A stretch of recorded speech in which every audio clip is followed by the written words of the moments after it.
हाय हाय, रीवा की तो जान ही जल गई क्योंकि उसने जो देखा वो कोई और नहीं देख सकता। जी हाँ, अपने होने वाले पति को किसी और लड़की को सीपीआर देते हुए देखकर जान तो जलेगी ना। हाँ, तो रीवा के साथ भी कुछ ऐसा ही हुआ। और भी ज्यादा कब जलेगी, जब ईशान उसको भी रोकेगा। कैसे, चलिए हम आपको बताते हैं आज के हमारे इस वीडियो में। नमस्कार, मैं हूं संदीप पंड्या और आप देख रहे हैं मेरा चैनल सीरियल और संदीप। आप सभी का स्वागत है। अभी तक आपने मेरे चैनल को सब्सक्राइब नहीं किया है तो कृपया सब्सक्राइब कर लीजिए ना, बेल आइकन को दबा दीजिए ताकि क्या है आपको हमारे वीडियोस के नोटिफिकेशंस मिलते रहेंगे और आप सीरियल के मज़ेदार ट्विस्ट के बारे में जानकारी हासिल करते रहेंगे। गुम है किसी के प्यार में सभी के पूरे परिवार को अग्नि संस्कार दिया जा रहा है। सभी तो हालांकि रो ही रही है बेचारी, लेकिन ईशान उसका साथ दे रहा है।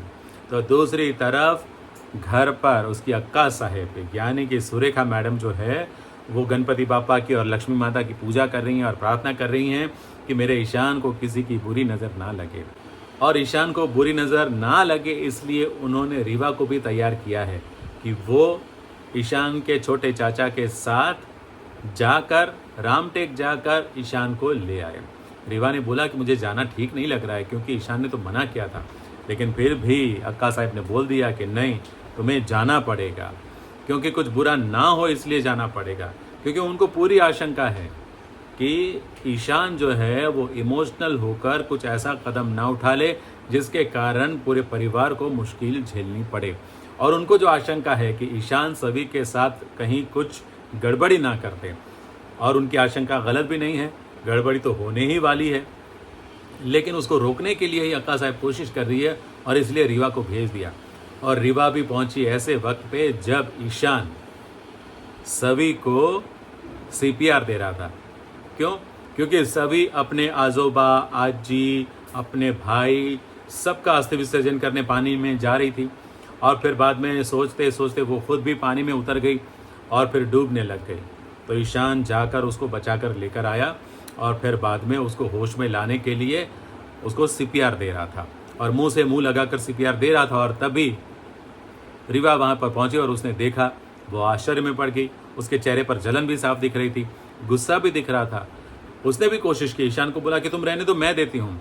तो ईशान ने उसको वापस खींच लिया और बोला कि नहीं, मैं ही करता हूँ, क्योंकि उसके मन में गिल्ट है ना कि भाई सभी के परिवार की मौत का कारण मैं हूँ, तो अब सभी की मौत का कारण भी नहीं बन सकता।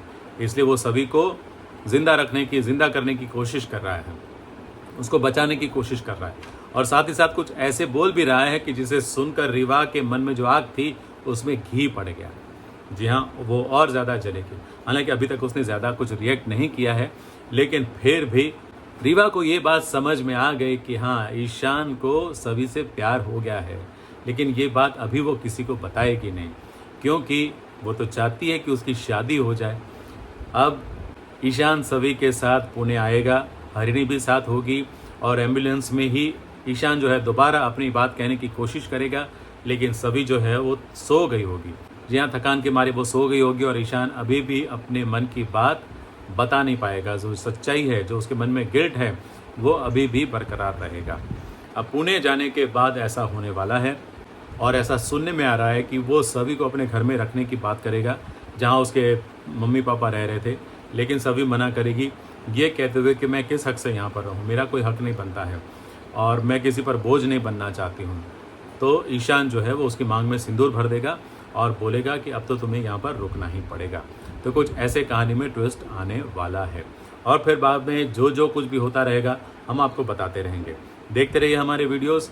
आज का ये वीडियो अच्छा लगा हो तो लाइक कीजिए, शेयर कीजिए और हाँ, एक बार फिर गुजारिश है कि अगर सब्सक्राइब नहीं किया है हमारे चैनल को तो सब्सक्राइब कर लीजिए। Thank you very much.